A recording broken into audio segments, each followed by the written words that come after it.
Episode 6 of After the Buzzer, the podcast. I'm Mike Gross. My partner is Gordie Jones. And we're going to be talking a little NFL draft today. As you know, as I'm sure you know, the draft is coming this weekend, Thursday, Friday, Saturday in Nashville.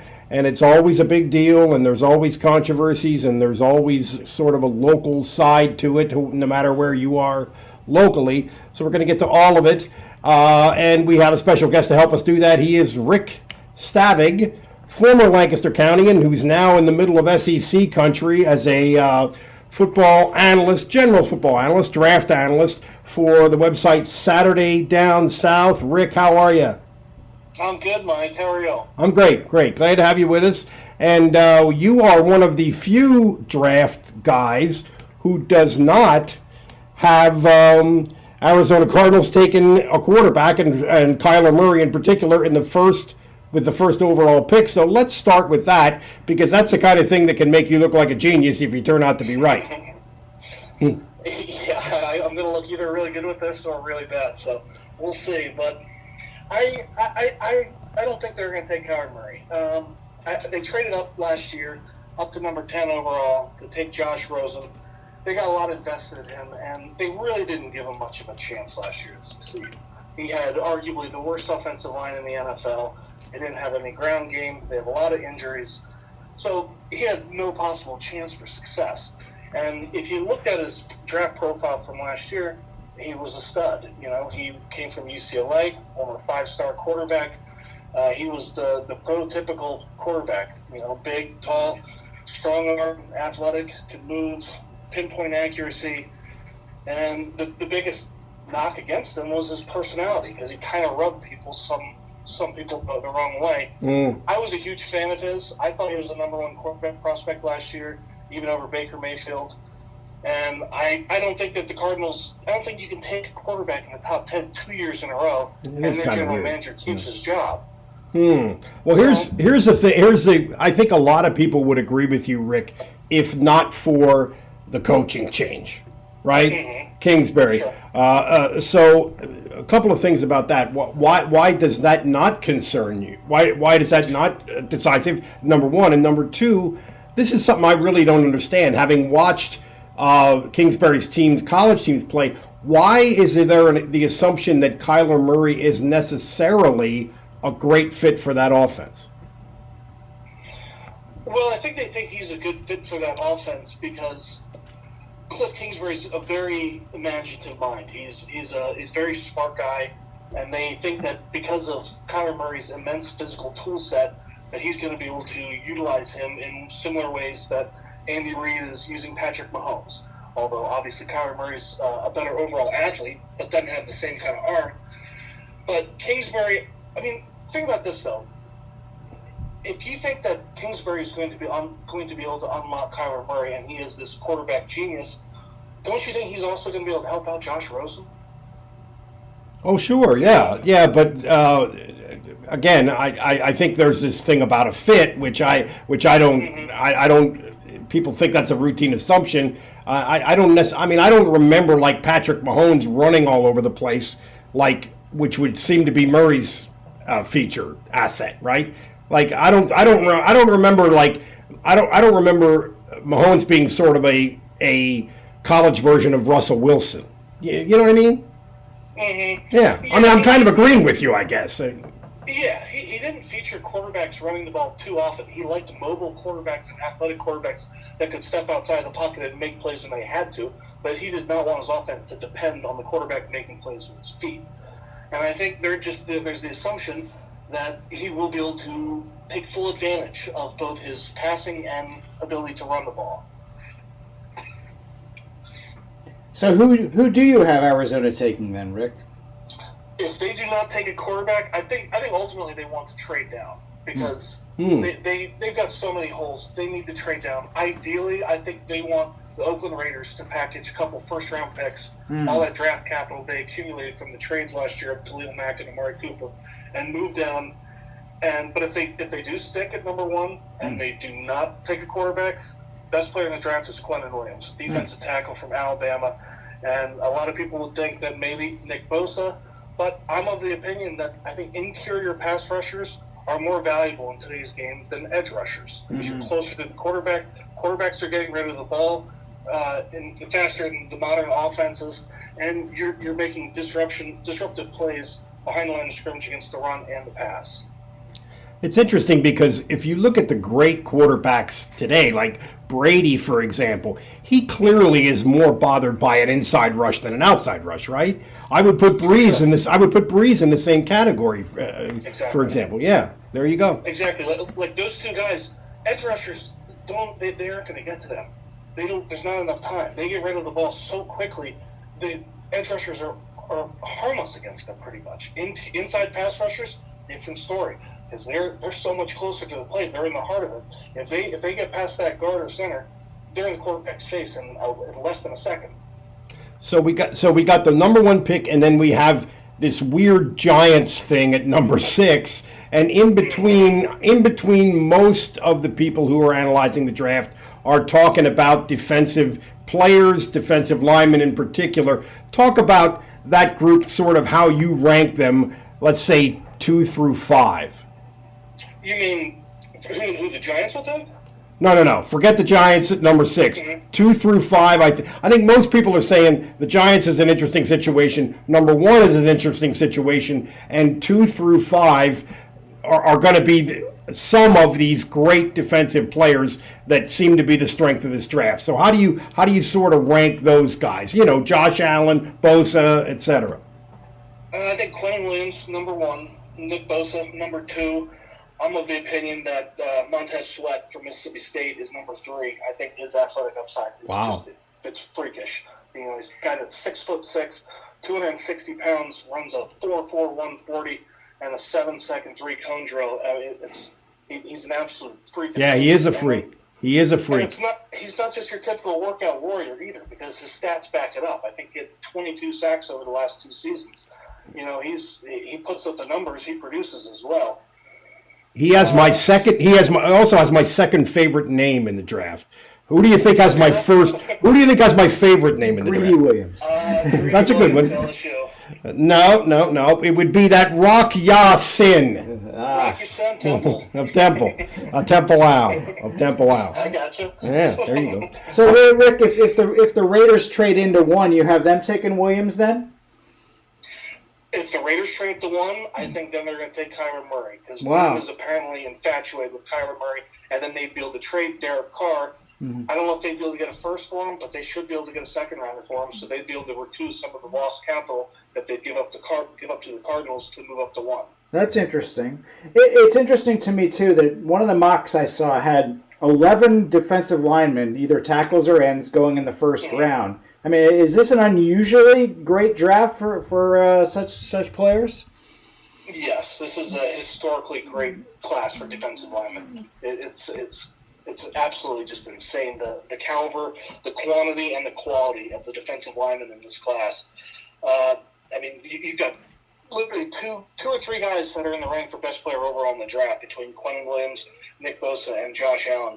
This is not a normal year. So, and there's even a couple guys that could have been in a normal year first-round draft picks that stuck around in college just because they didn't want to come into such a deep class this year. Wow. Instead, wait till next year when it's a little bit thinner, and then their stock bumps up even more.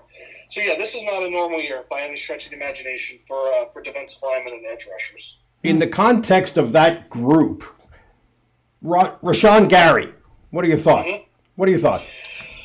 He's an athletic marvel, former number 1 player in the country, coming out of high school. Yep. 6'4", 260 pounds. I think he ran around 4'6". He's got all the athletic skills in the world, and he flashes that ability at times on tape, but he doesn't put it all together consistently. That's so true. There's a huge boom or bust factor with him.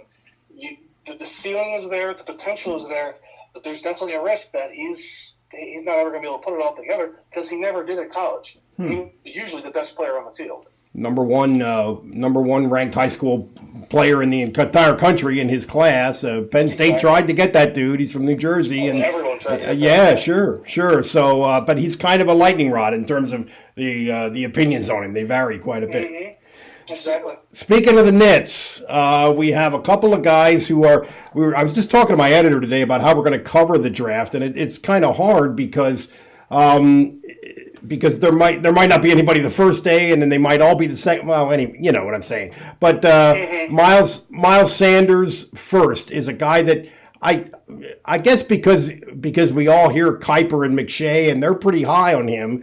But he might not be the first Penn State guy taken, and he's probably not going to be the first running back taken. What do you think of Sanders? I agree. I have him as the number 2 running back behind Josh Jacobs, and I don't think he's going to go in the first round. And 10 years ago, he would have been a first-round pick, but running backs these days are devalued considerably unless you're a generational talent like Saquon Barkley. Sanders, though, I'm a big fan of his. He's got good size, good enough speed. He impressed me with his drills. They did the testing in the offseason, and he really flashed 6.89 in the 3-cone drill, showing what kind of flexibility he has in his hips. He reminds me a bit of Dalvin Cook. Good vision, quick feet. Oh, that's a good one. He's got nice change of direction skills, lateral quickness, some power. He's good after initial contact. He can run inside and outside, and he also flashed ability to catch the ball out of the backfield. And the thing that I probably like the most about him, he's got a lot of tread left on the tires. Only one season as a feature back. That's true. That's a really good point. Career attempts. That's a really good point. More at that position, I think, than any other. Exactly. That's a big factor. Every carry you get in college is one less you're going to have in the pros. It's just like pitchers in baseball. Mm-hmm. There's only so many miles that a running back can have in a career, and he's got a lot of carries left in the tank for sure. So where do you look? It would appear that from what I'm reading that Connor McGovern is also going to go pretty early. Is he the next best Penn State guy from your perspective? Yeah, I think so. I've got him in the second round as well, and I think a lot of people are going to really like his experience, both guard and center, and he should be able to play both at the next level as well. His good size, 6'5", 310. He's got a strong upper body. He's a powerful drive blocker. He can generate a push in the ground game. Decent feet, too, underrated. He can get to the second level, and I like him both playing man and zone blocking schemes. He's not great in pass protection, and he can play stiff at times, but he's got good upside, and his versatility to play multiple positions inside is going to make him that much more valuable because there's major roster limitations, and if guys can play multiple positions at the next level, that's true. Very valuable. The other guy is Amani Oruwariye, who is, in addition to being an incredibly difficult name to pronounce, is a guy who we thought around combine time that his stock was going up because he ran a sub 4.5 at Indianapolis, and I think that was even better than his sort of time that Penn State was touting for him. But since then, I haven't heard a whole lot of buzz about him. What's your sense of him? I got him about a third-round projection, either late day 2 or early day 3. I like his size, 6'2", 205. He impressed me with his 4.47 40. I didn't think he was that fast on the right. Strong guy. He's explosive. He's got good ball skills. That's true. I like him in zone and press coverage. Good size, physicality, and I think he'd be a really good fit in like a Seahawks-style cover 3. And he can play the run, and he shows good hips in transition. Doesn't have elite recovery speed or burst, but in the right scheme, I think he could be successful at the next level. So the next two names is Ryan Bates and Trace McSorley. Where do you have those guys? Ryan Bates, late rounds, day 3. Extremely versatile player. Interesting. Can play any position up front in a pinch. Literally, left tackle to right tackle, anywhere across the board. I think his best position is actually inside at center in a zone-heavy scheme because he's got quick feet, excellent lateral quickness, good mobility. Not the biggest or the strongest guy. Isn't an overpowering run blocker, but he does everything really well. Honestly, I think he'd be a good fit for the Minnesota Vikings in the late rounds in the new Gary Kubiak scheme. Interesting. And what about Trace? Trace. Honestly, I like him in early day 3, and he's a winner. He's a great leader, elite intangibles, athletic, good mobility, can extend plays with his feet, can make plays outside the pocket. He's shown an ability to throw with timing and touch, good accuracy on short and intermediate routes. He's a big-time playmaker, shows poise in the pocket, and he's just lethal in a 2-minute drill. He's a smart kid. I think he should be able to handle the reads at the next level. Right. But then we get to the obvious, which is he doesn't have a big arm. Right. He doesn't generate ideal velocity. He doesn't show consistent accuracy or ball placement. No. His passing stats noticeably dipped after Joe Moorhead left. Went from 66.5% accurate completion to 53.2. Yards per attempt dropped from 8.4 to 7, and total passing yards went from 35.70 to 25.30. Now, granted, a lot of this, I mean, remember, he's without Saquon Barkley last year, Mike Gesicki, Deshaun Hamilton. The personnel wasn't what it was in 2017. No. And he throws a lot of deep balls, and he's got decent strength on the deep ball, but not much accuracy, because he relied on big receivers who could win one-on-one matchups downfield. But what's interesting to me is, if you go back and you look at Bill Parcells' rules for evaluating quarterbacks, now there's 7 things that he would look for.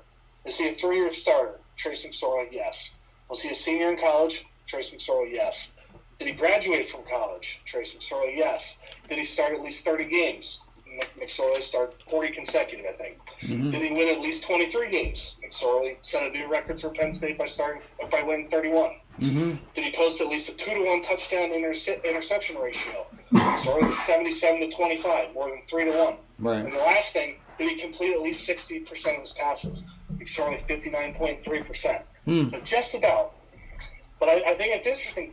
There are guys in the NFL that if he fits all of those, they're going to take him at some point on day 3, just as a flyer at the very least. Interesting. You said early day 3, and that would be a little higher on Trace than I think the consensus, right? Yes. Yeah. Yes. 4th, 5th round, I see him going. Interesting. I think there's going to be at least one team that has a really good quarterback coach that is going to be infatuated with all the intangibles, and they will be able to scheme. That makes sense. They will be able to out-scheme his arm strength, and they are going to be able to put him in the right system to succeed. Let's talk Philadelphia Eagles a little bit. I think they're one of the smarter teams in the NFL in terms of player personnel. That's my sense, and I think Howie Roseman is one of those guys who's just a grinder who knows how to do this. So in the context of that, what do you see them doing? Because they've got some picks. The last couple of years they've not had volume. This year they have a little bit of volume because they made the Carson Wentz deal and some other things. Where do you see the Eagles going? Yeah, Howie Roseman's one of the best general managers in the league, for sure. He's immensely smart. And they got 7 draft picks, including 3 in the first 57. Right. I would be very surprised if they didn't trade down on a couple of those to stockpile even more picks. I would actually be a little surprised if they didn't trade out of the first round to try and move back and add even more picks.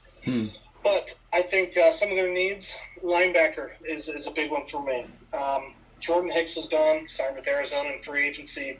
L.J. Fort was signed in free agency, and he actually wasn't too bad with Pittsburgh last year. It was probably the best season of his career. And he was strong against the run, but he's a stopgap. He's a short-term solution.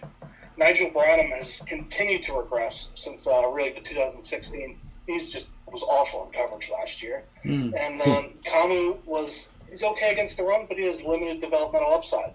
So, honestly, if you really look at the contracts, the Eagles will likely have an entirely new set of linebackers as early as 2020. Literally, all 3 starters will be gone by next year, I imagine. So, linebacker's a big need. Cornerback, another one. Ronald Darby, they just re-signed, but he's coming off a torn ACL. He's riding out a 1-year deal. Jalen Mills had a horrible first half of the season last year before missing the second half with a foot injury, and he's entering the last year of his rookie deal. Sidney Jones, he hadn't played well at all since he was drafted and hasn't shown any reason to think that he's more than a backup. Rasul Douglas, I'm a big fan of. He doesn't have great speed, but he's physical, and he continues to improve his technique. And Crevon LeBlanc, good story, coming over midseason from Detroit. Actually played pretty well, but he's a building block type of guy. So I think cornerback is a big need for them as well. Another one, offensive tackle. Jason Peters and Lane Johnson are returning. But Peters is a future Hall of Famer. He's 37 now. He finally began showing signs of slowing down last year. Yeah. Didn't necessarily give up a lot of sacks, but he did allow a lot of pressure and was noticeably less effective as a run blocker. And he's essentially on a 1-year deal. Plus, remember, if Lane Johnson gets popped for PEDs one more time, he's already been busted twice. He's looking at a two-year suspension. Yeah, that's true. That's kind of the glass half empty approach, but yeah, you're right. That's true. That's absolutely thinking true. about this, and believe me, Howie Roseman, that's in the back of his mind. Yeah, that's right. I mean, clearly they think long term. They think short, intermediate, and long term. I think in terms of the way they manage their roster, and they've done a really good job of that. Let's go quick to the Steelers. Because there's a lot of Steelers fans around here, and they are a goofy team all of a sudden. In that context, tell us what you think the Steelers might be looking at. Steelers, they got 10 picks, 4 picks in the first 83. I think inside linebackers are a huge need for them. John Bostic and Vince Williams make up one of the worst inside linebacker duos in the league, and they both struggle against the run and the pass. Williams brought some juice as a pass rusher, but the Steelers can still use an infusion of talent there. Cornerback, also a big need. Joe Hayden is entering the last year of his deal. Steven Nelson was signed in free agency, but he's a bit overrated. He's not a long-term solution. Mike Hilton, best suited for nickelback, and Artie Burns, I think we can safely say, the former first-round pick is a bust at this point.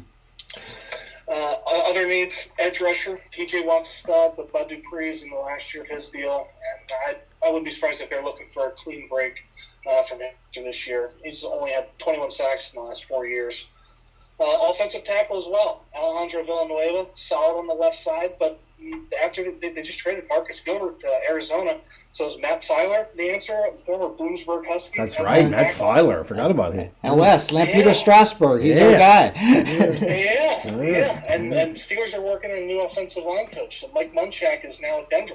He was instrumental in the Steelers developing one of the best lines in all of football the past few years. Right. And one of those guys who at one time we thought might be the head coach at Penn State. Penn State. Yeah. Yep, exactly. Yeah. All right, let's go. The one thing that we sort of glossed over was the Giants and talking about Dwayne Haskins and that number 6 pick, and then also the 17 pick. What do you think they'll do? I think a lot of Penn State fans are interested in is Saquon Barkley going to get some help? So just from that context. Yeah, I think pretty much all the mock drafts have the Giants taking either Dwayne Haskins or Daniel Jones, quarterbacks, with the number 6 pick. And you know what? They probably should because they have to find an heir to Eli at some point. But until the Giants use a first-round pick on Eli's replacement, I'm going to have to just wait until I believe it. Same with the Steelers, the Patriots, the Chargers, all these teams that have the old quarterbacks. They are still in win-now mode. They're using all of their picks, their early picks, to try and find playmakers. That's right. To help them win right now. Yeah. Well, so I don't think the Giants are going to go with the quarterback, at least at number 6. I have them taking Juwan Taylor, big, powerful right tackle from Florida. He would help shore up the right side of their offensive line. He's a mauler in the run game. He's a terrific run blocker, so he'd help Saquon out there. And also, he's got enough feet to develop into a left tackle once they inevitably deem Nate Solder too expensive to play on the left side. Okay, where do they go at 17 then?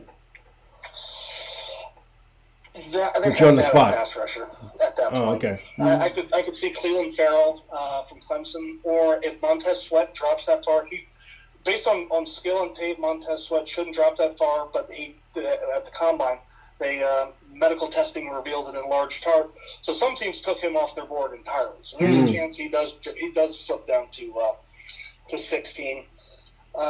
And then they've got so many holes. They could go anywhere, but I think quarterback, offensive line, right tackle, and pass rusher, another piece to their front 7 have to be at the top of their list. Rick, let's talk a little bit about how you've made this career happen. I think this is really interesting that you you were a player. You weren't I don't know that you were a budding journalist in college or anything. Maybe you were, but tell us about how you got from playing football to kind of making a career out of it on our side of it. Let's say it's been a long and winding road. Went to Ole Miss, played there, and then transferred to Shippensburg after the change. And then when I was at Shippensburg, I found out I had degenerative disc disease in my back, so that ended my playing career. And then after I graduated from Ship, I started working for the Washington Redskins in operations, spent 6 years with them, and then kept trying to get into kind of the media side, like the digital media side. So I started working for Rant Media, covering college football recruiting and the draft. And then, let's see, I started working for Dan Shonka at Our Lads scouting services. Sure. And then GM Junior, and then Saturday Down South. And the rest is history. So where are you based now? You're all over the SEC, I know, but where do you live down there? I'm living in York, Pennsylvania right now. You're living in York, Pennsylvania. And I drive down. I drive down for all the big events, and I'm at all of that. I love long road trips, so it's good. Wow, I bet those would qualify. Yeah, really. So you've been you've done the combine and all that, Senior Bowl, all that kind of stuff. Yeah. Are you going to be in Nashville? I'm not going to do that. I went to the draft once. It's not anything that. It's good for fans. Yeah. What can you get out of it? Like me, there's no reason for me to be there at all. You know, like it's. I did that once, and it wasn't for me because I think you get a better time. Someone like me watching it on TV. So. All right, Rick. Plug away. Where can people find your stuff? You can find me on Twitter at Rick Stavig. You can find me on SaturdayDownSouth.com and also my website SEScouting.com. You're the man. We appreciate you doing this, Rick. Thanks, Rick. I appreciate you guys having me anytime. We'll be talking again soon. Thanks, All right, man. Sounds good. All right. See you later. See ya. Well, that was cool. Yeah. Yeah. So breaking it down. What did we learn? Well, he likes. He said the best player in the draft was a guy from Alabama. He said the physical freak is a guy from Mississippi State. He said, and who was the other one? I forget who the other one was. He's an SEC guy for sure. But you know what? The SEC dominates the draft. I used to believe that. I used to believe that if I were a GM, I wouldn't even bother to scout that I just draft the best guy from Alabama every year. However, here's two arguments against that. Okay, go. Being a Packers fan, Eddie Lacy, Clinton Dix. Neither of those guys are going to the Hall of Fame. So I think my theory does not hold a lot of water. But overall the numbers are pretty conclusive that league produces more pro players and more good pro players than any other league. I think it's really interesting that he makes such a good argument for the Cardinals not taking the quarterback. I think he makes a very logical argument for that, but I think they're going to take. I think he's going to miss the mark. I think they're going to take him. I think they're going to take Kyler Murray. Of course, if somebody blows him away, too. I mean, if somebody blows him away with a 1 and a 2, I mean, obviously they have a lot of holes. So, yeah. I got to say, I love mock drafts. It's one of my. I do too. I don't know why, because they're seldom accurate. I mean, but it's a fascination. I guess it's the Christmas morning aspect. There is a Christmas morning aspect. Yeah. I mean, I like the NFL. I'm as interested in sports as I've ever been. We both have been doing this for a zillion years. I'm as interested in sports as I've ever been, but I'm not as much of a fan of teams. Hardly at all, but I'm a fan of the process. The process, there it is. You know what I mean? The coaching and the strategy and the draft and the roster building and the team building. It is fascinating. I'm more interested in that than I've ever been. So now, that's where we are. This afternoon, everybody says you can't judge a draft until X number of years afterwards. Right. So I look at the draft 3 years ago and 5 years ago. And so I had the top 5 picks in 16. Jared Goff, Carson Wentz, Joey Bosa, Ezekiel Elliott, Jalen Ramsey. Now, you can argue about the order, but that's 5 pretty good picks. Yep, no doubt. Top 5 in 2014. Jadeveon Clowney, Greg Robinson, Blake Bortles, Sammy Watkins, and then Khalil Mack. So obviously, if you were going to do that over, you'd pick Khalil Mack number 1. Yes. And look at this. Aaron Donald at 13. D. Ford at 23. And those are 2 great players. Well, Aaron Donald was undersized. Okay. Right? I mean, I'm not defending it, but I'm just saying that's how you miss on a guy like that. I guess. Yeah. Well, he's big enough. He's got good size now. He was one of those guys. That if you look at production more than the raw combine stuff, you would probably have ranked him higher. Right. Right. And what was interesting about what Rick said was, when he talked about the Bill Parcells things that he looks for in a quarterback, they were all, none of them had anything to do with the combine stuff. Right. They were all performance-based and how much did you win, basically. How much did you play and how much did you win in college. Right. Yeah. I thought that was an interesting rundown of McSorley. Because I'm hung up not just on the lack of a strong arm. I'm hung up on the whole accuracy thing. I wonder if he can fit the ball into the tight windows that you get in the NFL. I do too. I really wonder. Yeah. And having said that, and we've said this before in this very podcast. I mean, I love the kid, and I hope it works out for him. But I just wonder about that. Yeah, I do too. And I it's funny because Rick was at the combine, of course, and I talked to him and wrote a little piece about Trace after that, and he seems higher on him now than he did then. Interesting. Rick seems a little higher on him now than he did. Maybe that's just my impression, but that's sort of how I get a sense of it. But anyway, the draft will happen, and one thing I don't like about the TV coverage that's coming is it's going to be on ABC. Have you seen this? I did not. It's going to be a prime time on ABC with Robin Roberts hosting it. Which I'm not pleased about at all, because I think that's going to be a real attempt to make it palatable to the broadest possible, and we're going to get tearjerker, heartwarming story crap, and well, at least you're handling it well. Yeah, that's important. Yeah, that's right. That's right. I'm a real softy at heart. So I mean, I'm not looking forward to that, but maybe I'll be proven wrong. We'll see. So, do we want to move on then? We want to move on to Tommy Stevens. Tommy Stevens. As we know, Mike wrote a column about Tommy Stevens and potential, and actually all the questions surrounding his decision to enter the transfer portal, which sounds like something from Star Trek, and also potential destinations. And the one that jumped out at me was Mississippi State with our old friend Joe Moorhead. Well, they had a quarterback who was a 3-year starter, a guy named Nick Fitzgerald, who might get drafted. He's kind of a marginal guy. I'd say more than McSorley marginal, but he was much more effective as a runner than a passer. Okay. But I think certainly Joe Moorhead is familiar with Tommy Stevens. With his oeuvre. Yes, there you go. And well said, okay. And probably a better passer than Nick Fitzgerald, and probably comparable athletically. Right. I would think. Right. I mean, I don't know. So I was trying to find some potential destinations for him, because it's not like he's going to go. It's not like it makes sense for him to go to like the Patriot League or something like that. No. I mean, he's got to go FBS. One would think.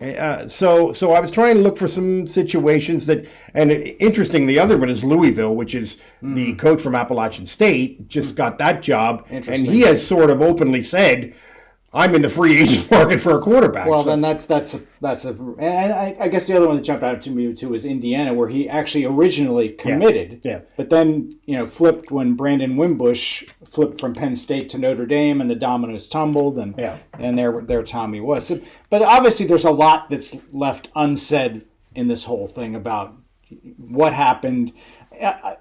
In the back of my mind, I suspect, and again, this is just wild speculation, that on some level, Franklin was more committed to Clifford because he has X number of years left, as opposed to Stevens, who will only have 1 year left.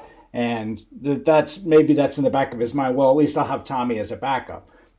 Obviously, the dad and has said, we didn't see a commitment there, and we didn't know where he was going to be, and what was the exact quote? He's going to start somewhere. Yeah.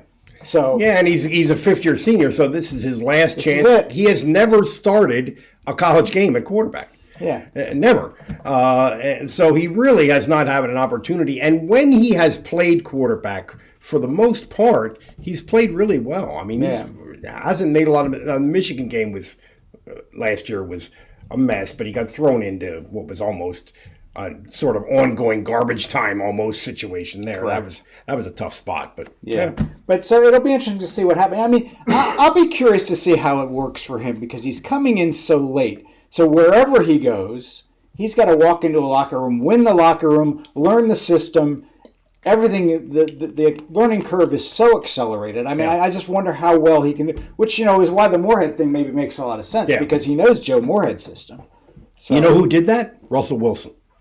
That worked out pretty well. Russell Wilson did that. Yeah, he went his first interaction with the coaches and players at Wisconsin was in June of the year that he played. Now, he's an exceptional guy, and he's now a really rich, exceptional guy. Yes. But that would be the analog, and there aren't many others, I don't think. No, I can't think of any of that. That was quite a transition. For those of you who may not know, he was at NC State and then went to Wisconsin, and obviously now he's top 5 in the NFL. So yeah, really the first, maybe not the first, but the first famous grad transfer. This whole concept of grad transfer, and the NCAA considered tempering that grad transfer rule a couple weeks ago, and they voted it down. So I think it's good. I've said before that if the coach leaves, everybody should be released from their scholarship. Of course, the NCAA would never do that because that would be, in their minds, anarchy. But to me, that would be the fair thing to do. I mean, if you want to stay, you can stay. Yeah. But you're free to go because the coach left. This is the guy who recruited you. This is the guy you had hoped to play for.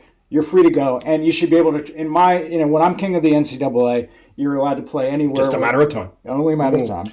That you can transfer without penalty, and that's that. But that will never happen, of course. But that's my feeling on I'm sure there's a very good, maybe legal reason why you can't do this. But here's a thing in the same vein. Why can't the NCAA make a rule that you can't hire a coach for a parallel job, like head coach to head coach, coordinator to coordinator? You can't hire a head coach who's under contract to another NCAA member school. You can't do that.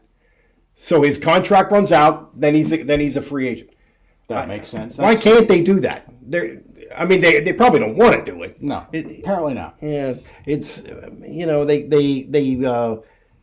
their attitude about fairness is so different for the adults than the kids. Yes. In the NCAA, I'm not really one of these pay the players to blow the whole thing up person, but that's very true, though. They don't think about the adults in anywhere near the same way in fundamental fairness as they do the kids. No, because those are the stars in college ball. The coaches are the stars. Yeah, they are. They are. It's more well defined in college basketball. They're the stars, but it's to some degree, I would say, in college football. Oh, I think no question. And Nick Saban. 2 words, Nick Saban. My God, he's cheery guy. Yeah, he's an unalloyed delight. That Nick Saban. He will be on after the buzzer next week, I believe. Oh yeah. Our booking agents are feverishly working on it. He's constantly bugging me to get on the show. Nick Saban. All right, what else is on the agenda, my man? Which actually, this is a small tangent, but years ago when he was recruiting that Jeff Smoker when he was at Michigan State,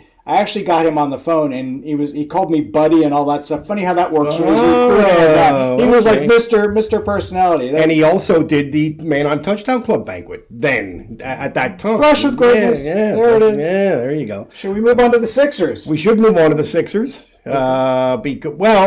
The Sixers are 1 win away from advancing to the second round, but it's been a pretty entertaining and weird and newsworthy 4 games that have got us to this point. Yes, it is always interesting. Playoff series are always interesting to me just because you see the same team over and over again. You kind of get sick of each other's, the jawing and the banging, and then we have things like happened in Game 4 where.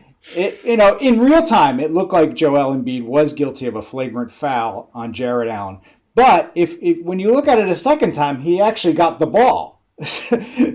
But of course, that's not how it looked in real time. Yeah. And so he was called for a foul on Jared Allen. Now here comes Jared Dudley flying in. He's the self-styled, I guess, enforcer for your Brooklyn Nets these days.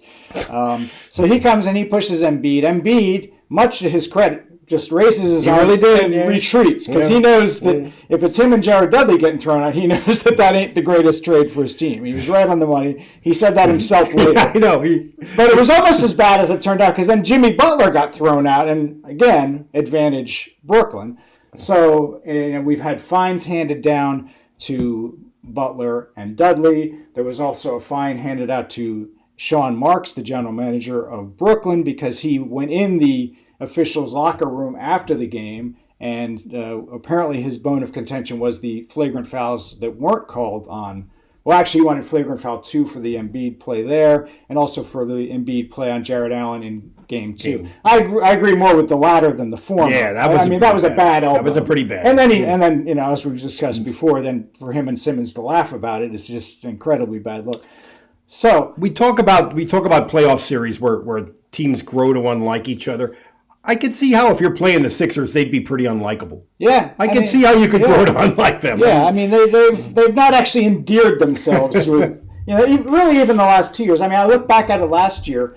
They kind of got into it with the Heat as well. James Johnson, like Dudley, kind of a journeyman player, he got into a little bit of a scrap also in Game 4, not coincidentally, last year. And there was like a bunch of back and forth, and Justice Winslow was kind of in the middle of some stuff with them. And so, but yes, the Sixers are not exactly a cuddly team for anybody outside the Delaware Valley, I would say.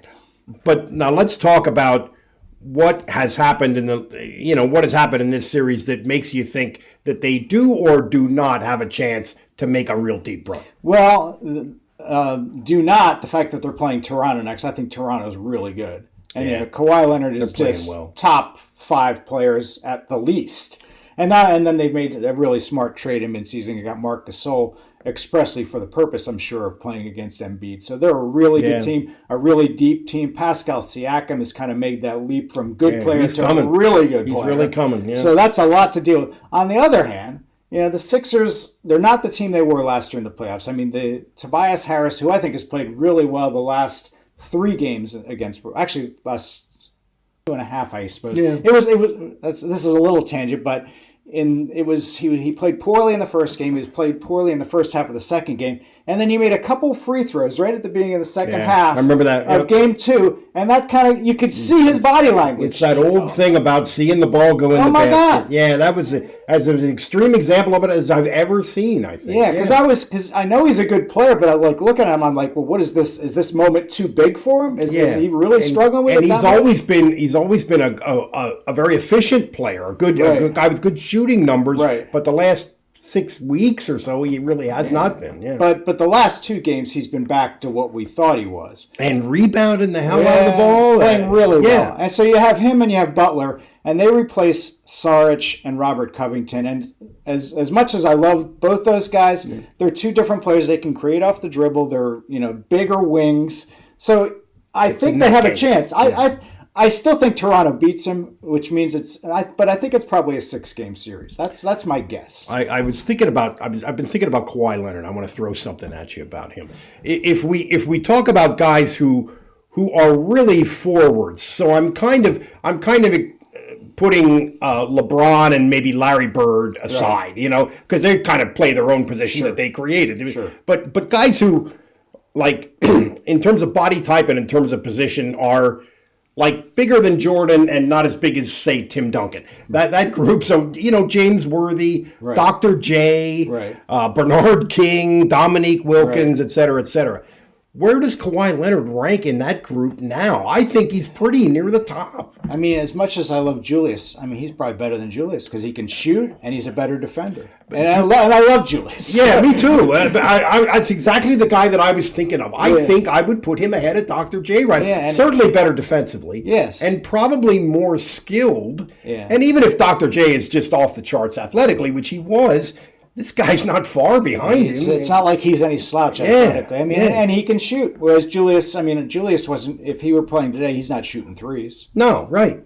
But, unless he maybe would have figured that out a little bit. I'm dubious, though. Yeah, much as we loved him, and how could you not? Yeah. Really, just a wonderful player, a wonderful human being. It's one of the foremost ambassadors of the game ever. Ever. Sure. And the other thing about the other thing I would say is kind of a asterisk with Dr. J is we may not have seen the very best of him because it might have been in the ABA. That's a lot of people say that if you didn't see him in the ABA, you didn't really see him. And there's just a couple clips. I think the last ABA finals was him against Denver and Bobby Jones. Who was a Hall of Fame. Some of the stuff that he could do. was just crazy. Of course, I interviewed UB Brown a few years back. I wish I could do UB's representation of this, but he talked about how just how Julius would dunk and turn your whole building against you. And I wish I had the tape of him saying it, and how he instituted some fine if his guys didn't foul Julius in the open court. And it was with those Kentucky Colonels back then. Oh, yeah, there you go, the Kentucky Colonels. Yeah, so, I mean, I wonder if this guy is really not just, I mean, he's clearly a top 5 player in the game today. Kawhi Leonard, we're talking about it. But maybe, like, in that group that I kind of defined there, but you got to define it kind of loosely, but he's near the top of that class. I think really one of the very best forwards, true forwards who have ever played basketball. Yeah, he's really reestablished himself this year. Of course, he played 9 games for San Antonio last year. There was a lot of back and forth. It was the kind of drama that you never see in San Antonio last year. And I was not a fan of the way he handled that thing. No, not in the least. No. Apparently there were some relatives involved, and it was all that stuff. Right. And it was the kind of stuff that A, doesn't happen with San Antonio, and B, you could never picture happening with him. Yeah, right. So, but anyway, they make this trade, and it was one of those rare trades that turned out great for both sides because, San Antonio got DeMar DeRozan. Yeah. He's had a great year, and he probably needed a change. And Kawhi obviously needed a change. So not only did they get Kawhi, they got Danny Green, who's played great as well. So, and now they have this great team. But the other thing is, who knows if he's going to stay? Right, and that's the interesting thing. You hear the Clippers, which is that would be a really interesting fit. That the Clippers are actually kind of leapfrog the Lakers as far as destination teams. Yeah, right. And Kawhi is from out there, so I can picture that happening. And isn't it interesting how the Clippers suddenly got better and suddenly got a clue when Jerry West became part of the mix? Isn't that what a coincidence? Oh, my boyhood hero! He has the magic dust. Somehow he does it because it seemed like they were tanking. Yeah, right. It seemed like they were tanking. They traded Tobias Harris, but Landry Shamet has played great for them, and obviously Lou Williams. Speaking of ex-Sixers, has had a great year. Montrezl Harrell. Now Montrezl Harrell, in college, I thought he was just sort of a meteor creation. Oh, look how hard this guy played, but he's turned into a great NBA player. Yeah. Well, he's gotten, one thing that's underrated is guys who are athletic and long and become more skilled when they get to the NBA. Yeah. There's a lot of guys that Kawhi Leonard certainly did that. Yeah, Kawhi Leonard out of college was just this very athletic, sort of versatile guy like that. And man, he has taken a big leap, and you see that pretty often. It's pretty impressive. I mean, it speaks to, well, in his case, it speaks to the player development piece in San Antonio, of which Brett Brown was a part. Yep. So it speaks to that, which you see a lot of guys get better in San Antonio. Patty Mills being an example. Tony Parker, even he got better. I mean, he developed his perimeter game no doubt to some degree. No so you see it happen again and again. Danny Green played for everybody. He was a second round pick. He got better when he went to San Antonio. Yeah. So that's one of those culture things for sure. There's so few guys that are athletic enough to stand out in the NBA based on athleticism, but guys that can figure out how to be a shooter, figure out how to be a skill guy, it's doable. I mean, I think about that in terms of these Virginia kids. I mean, I think DeAndre Hunter is going to be a good NBA player, but I wonder about Kyle Guy. I mean, maybe he finds his way on their team because he can shoot. Yeah. Ty Jerome, I think, is an NBA player too. I mean, I'll be curious to see how those guys, how that works. Yeah, the guards, it's hard to see how they translate. I don't know. Now, what's the guy's name that's on the Bucks from Virginia? The guard. Malcolm Brogdon. Malcolm Brogdon, yeah. He was kind of like one of those guys a little bit. Yeah. And I guess I'm just throwing him in there because he's from Virginia. I mean, but the guards, I'm not sure how they translate. I would think DeAndre Hunter is going to be able to defend guys roughly his size and position. So that means you can play. If you can do that, you can play basketball at whatever level we're talking about. So yeah, I mean, it's interesting to me because everybody talks about that loss to UMBC. Well, I think what gets forgotten is DeAndre Hunter was hurt and didn't play, and obviously he's a huge difference maker. Huge. And that game, it was one of those deals where it snowballs in the wrong direction and really got to. I mean, they lost that game by 20 points. I know. It's hard to believe. It's just unfathomable, but it happened, and it's hard to say, well, they lost by 20. They would have won with DeAndre Hunter, but you don't know that isn't true because the sort of snowball effect. Right, because he was also their best defensive player in addition to being their best, no doubt. Obviously a very effective offensive player. So it's a curious thing. It's why you play him. It's why you play him. It's why you strap it on and get out there. All right, my man. Plug away. Oh, we got Sixers Game 5 tomorrow, so we'll see how that plays out. That adds up to a long day for yours truly because it's the 9 to 5 thing followed by the Schuylkill journey followed by the 8 o'clock start. So 5-hour energy will get some work. That's something to look forward to. That'll be our next promotion for after the bus. Yeah, there's a potential sponsor, I would think. Well, I'm doing the Barnstormers. I did the Barnstormers on Saturday, and I'm going to do their season opener on Friday. That's our local professional baseball team. Any names we might recognize on their club this year? Yes, a young man by the name of Brian Harper, who is the brother of guess who? I think I know this answer. That Bryce Harper, who was playing a couple hours down the road. Whatever became of him anyway. Yeah, he turned out all right. Made some money. Yeah, so I hear. He's got some cash flow. Harper actually pitched on Friday. They played an exhibition game, and I went just to kind of do like a preview, halfway point of spring, blah, blah, blah. And he pitched a little bit. He's going to be a reliever. I don't think he's going to be in their rotation, but they have like 17 pitchers right now. They're going to be paring the roster down. But I'm glad that it looks like we're going to start to cover them again because cover them, more like a beat and with more features and stuff like that because they are interesting stories. Yes. I mean, everybody in that league has a story. They all think they should be in the big leagues. Many of them were at one time, or almost all of them were close at one time. So yeah, it's interesting because a couple years ago, Chris Finch, the F&M graduate who coached in the D League in the Houston Rockets chain for a while, he said it was interesting. Well, it's now the G League. I said D League because that's what it used to be known as. Right. He said that until cut down day, everybody's like, oh, will I make the team? Will I make the team? Will I make the team? And then once you have cuts, everybody suddenly is all ticked off about not being in the NBA or not making enough money or not this, not that. He said it's like the switch suddenly goes up. It's like, oh, I made the team now. Now I'm unhappy. And that's how it is. So I'm glad. Maybe we can do. Hopefully, I'm going to be able to develop that a little bit over the summer. I'm not sure what they have in store for me, but at least on Friday night when they open the season, I'm going to be there, and we'll see how that plays out. I think our work is done here, people. Our work is done. Yeah. All right. That was episode 6 of After the Buzzer. We really want to thank Rick Stavig. I thought he did a great job breaking down the NFL draft for us. And check us out. We're on Facebook. We're on Twitter. We want to hear from you. Comments, questions. What is our email? After buzz at... What is our email? Gmail.com. There we go. I'll get it up here in a second. Behind the scenes look here. Yeah, it's a rare behind the scenes glimpse. Yeah, the email is no, that's not right.